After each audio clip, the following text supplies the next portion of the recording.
우리가 살아가면서 이런 순간을 만날 때가 있죠. 아무도 내 이야기를 들어주지 않는 것 같은 그런 시간. 기도해도 아무 응답이 없는 것처럼 느껴지는 그 순간이 있을 겁니다. 눈물로 기도했는데 상황은 여전히 그대로인 거예요. 그때 마음 깊은 곳에서 이런 질문을 하게 됩니다. 하나님, 정말 듣고 계십니까? 그 질문 앞에서 우리는 마음이 흔들리죠. 하나님이 멀리 계신 것처럼 느껴질 때도 있습니다. 그런데 성경 말씀은 그 질문에 대해서 아주 분명하게 대답해 주고 있는데요. 시편 34편 17절부터 18절 말씀입니다. 의인이 부르짖음에 여호와께서 들으시고 그들의 모든 환난에서 건지셨도다. 여호와는 마음이 상한 자를 가까이 하시고 충심으로 통회하는 자를 구원하시는 도다. 하나님은 들으십니다. 또한 그리고 가까이 오시죠. 그리고 결국 구원하신다고 말씀해 주고 계신 것입니다. 예레미야 33장 3절에서도 이렇게 말씀하고 계신데요. 너는 내게 부르짖으라. 내가 내게 응답하겠고 내가 알지 못하는 크고 은밀한 일을 내게 보이리라. 이사야 59장 1절도 이렇게 말씀하고 있습니다. 여호와의 손이 짧아 구원하지 못하심도 아니요 귀가 둔하여 듣지 못하심도 아니라. 하나님은 우리의 부르짖음에 그런 작은 신음 하나도 지나치지 않으신다고 말씀해 주고 계신 것이죠. 그런데 여기서 중요한 것은 하나님의 우리의 부르짖음만 들으시는 분이 아니라는 거예요. 지금 이 순간에도 어딘가에서 눈물로 부르짖고 있는 사람들의 기도도 분명히 듣고 계신다고 말씀해 주고 있는 말씀이죠. 그러면 지금 하나님께 부르짖고 있는 사람들은 누구일까요?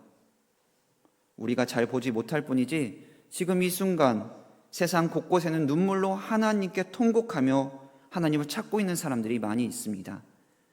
그리고 그 대표적인 곳 중 하나가 바로 북한 땅이죠. 그들은 자유롭게 말할 수 없습니다. 자유롭게 믿을 수도 없죠. 그리고 무엇보다 예수님의 이름을 들을 수조차도 없습니다.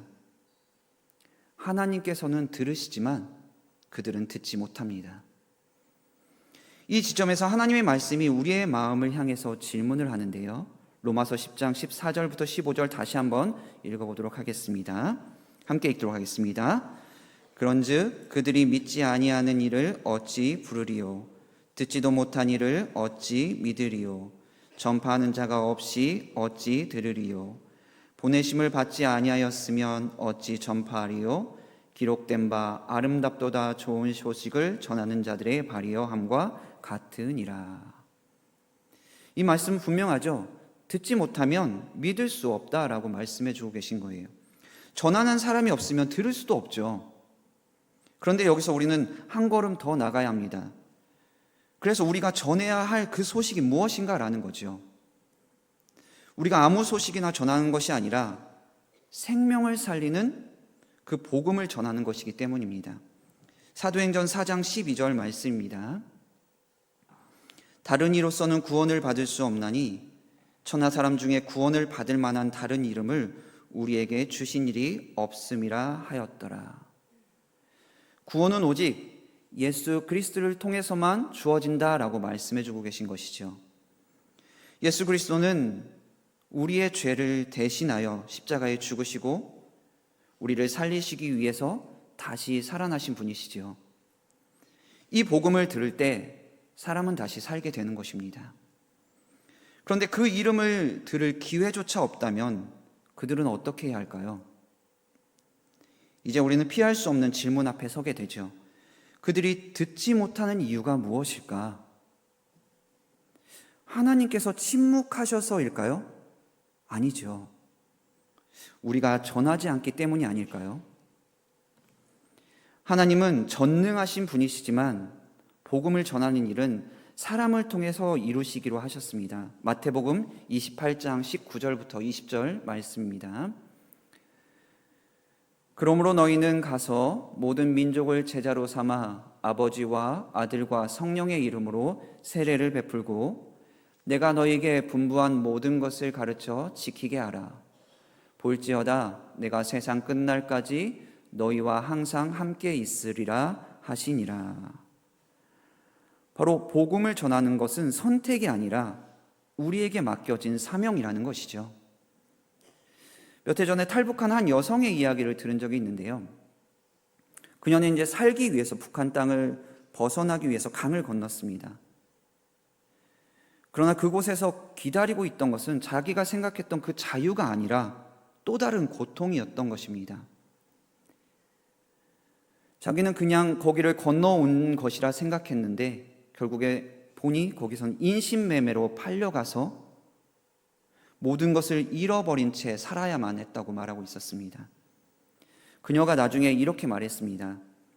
그때 누군가 나에게 하나님이 계시다고, 나를 사랑하신다고 한 번이라도 말해줬다면 나는 절망 속에서만 살지 않았을 것일 텐데, 이렇게 말했던 것입니다. 이 말이 무엇을 의미하는 것일까요? 한 번도 복음을 들어보지 못한 사람에게는 하나님이 계시다는 사실, 하나님이 나를 사랑하신다는 이 한마디가 생명을 붙드는 소망이 될 수 있다는 겁니다. 그렇게 복음을 전하는 것은 너무나도 중요하다는 것이죠. 그런데 여기서 우리가 또 반드시 기억해야 할 사실이 있는데요.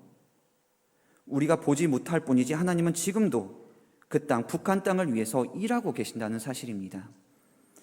오랜 시간 동안 북한의 어린이들은 예수님의 이름을 들을 수 없었어요. 6.25 전쟁 이후부터 1990년대 중반까지만 해도 그들에게 있어서 복음은 너무나 먼 이야기일 뿐이었었죠. 그런데 1990년대에 고난의 행군이라는 그 어두움, 그 시간을 지날 때 예상하지 못한 길이 열리기 시작했는데요. 굶주림을 견디다 못해 사람들은 목숨을 걸고 국경을 넘기 시작했습니다. 부모의 손을 잡고 떠나는 아이들이 있는가 하면 아무도 의지할 곳 없이 홀로 길을 나서는 어린 생명들도 있었습니다. 그렇게 눈물과 두려움 속에서 도착한 낯선 땅 그 중국에서, 바로 그곳에서 그 아이들은 난생 처음으로 예수님이라는 이름을 듣게 되었다는 거죠. 한 번도 들어본 적 없던 이름, 그러나 자신을 사랑하신다는 그 이야기를 들었을 때 그들의 마음에 작은 빛이 켜지기 시작했던 것입니다. 이것이 무엇입니까? 닫혀 있는 것처럼 보였던 그 땅에도 하나님께서는 이미 길을 내고 계셨다는 증거입니다. 우리가 가지 못하는 곳에서도 하나님은 이미 일하고 계셨던 것이지요. 그래서 우리는 낙심하지만은 않습니다. 그리고 하나님은 그 일을 지금도 사람을 통해서 이루어 나가고 계시지요. 우리는 이미 들은 사람들입니다. 로마서 5장 8절입니다. 우리가 아직 죄인 되었을 때에 그리스도께서 우리를 위하여 죽으심으로 하나님께서 우리에 대한 자기의 사랑을 확증하셨느니라. 우리는 복음을 들었죠. 그리하여 구원을 받은 자들입니다. 바로 은혜로 말이죠. 그렇다면 이 복음은 우리 안에만, 나만 그 은혜를 가지고 기쁨을 누리며 살아가면 되는 걸까요? 그것이 아니죠. 이 복음은 아직 듣지 못한 사람들을 위한 것입니다. 이렇게 복음을 아직 듣지 못한 사람들 중 우리가 잊지 말아야 할 사람들, 바로 북한의 동포들이죠. 그리고 특별히 북한의 어린 아이들입니다. 그 아이들도 배고픔을 느끼고 두려움을 느끼며 살아가죠. 그리고 무엇보다 예수님의 이름을 한 번도 들어보지 못한 채 자라가고 있습니다. 마태복음 19장 14절 말씀입니다. 예수께서 이르시되 어린 아이들을 용납하고 내게 오는 것을 금하지 말라. 천국이 이런 사람의 것이니라 하시고, 예수님께서는 분명히 아이들을 예수님께 나아오는 것을 막지 말라라고 말씀하고 계시죠. 그런데 지금 북한은 어떻습니까? 북한의 아이들은 예수님께 나아갈 그 길이 막혀 있지요. 이 자리에 있는 우리 친구들, 또 우리 모든 성도님들은 예수님의 이름을 듣고 있습니다. 또한 이렇게 예배의 자리도 기쁨으로 나올 수가 있죠. 이 모든 것은 하나님의 은혜입니다. 우리뿐 아니라 북한의 아이들도 예수님을 들을 수 있어야 합니다. 이것은 누군가 선택받은 사람, 그 자들만 할 수 있는 것이 아닙니다. 바로 지금 이 자리에 있는 우리 모두가 할 수 있는 것이죠.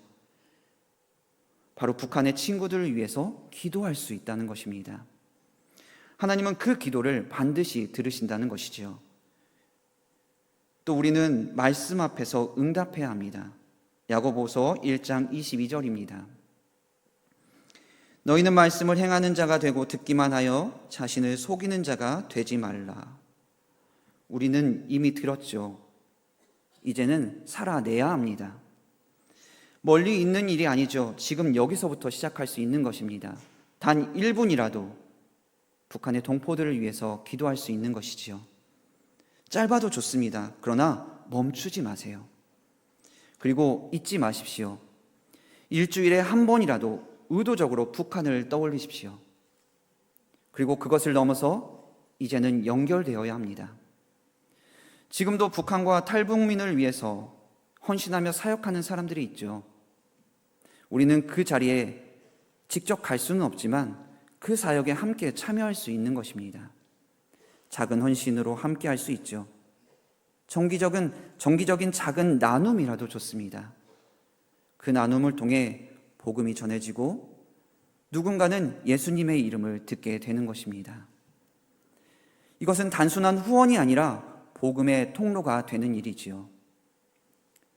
또한 부모님들은 자녀들과 함께 하십시오. 바로 북한을 위해 함께 기도하고 작은 헌금을 함께 드리면서 그 의미를 나누어 보십시오. 그때 그 아이들의 마음에 하나님의 나라가 심어질 것입니다. 이것이 바로 함께하는 선교이지요. 우리는 떨어져 있지만 끊어진 존재가 아닙니다.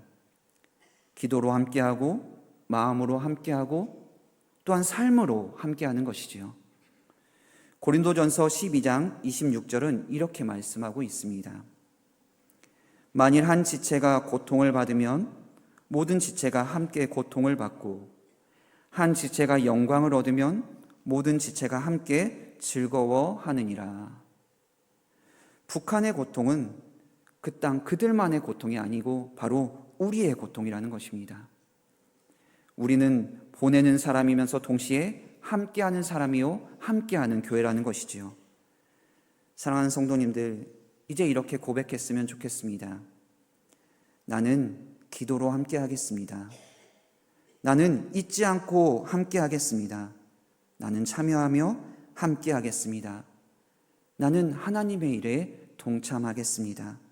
주님, 내가 여기 있습니다. 나를 사용하여 주옵소서. 하나님은 반드시 외면하지 않으십니다. 그러나 아직 듣지 못한 이들이 있죠. 그리고 그들을 향해 하나님은 우리를 부르고 계신 것입니다. 이 놀라운 하나님의 일에 기도로 함께하고 잊지 않고 삶으로 동참하는 저와 우리 모든 성도님들 되시길 주님의 이름으로 축원합니다. 함께 기도하도록 하겠습니다.